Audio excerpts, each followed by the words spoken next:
Bərdədəki Qarabağ Peşə Hazırlığı mərkəzində isə 7 emalatxana, 8 sinif və instruksiya otağı, karyera planlaması mərkəzi, eləcə də inzibati və texniki otaqlar fəaliyyət göstərir.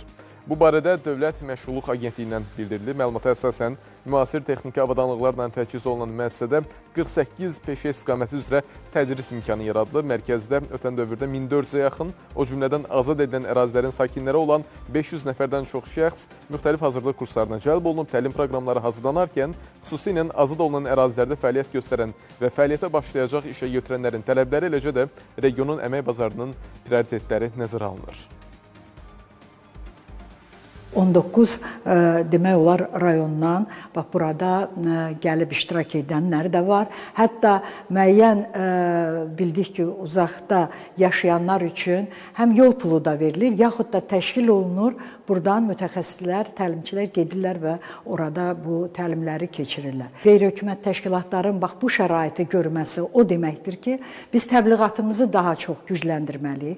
İnsanları maarifləndirməliyik ki, bu proseslər var. Dövlət bu prosesləri artıq qurubdur. Çox sevindik ki, həqiqətən belə bir mərkəz yaranıb və burada bütün bu münbit şərait var və bütün sahələrdə aşpaz gördük, kompüter mərkəzini gördük.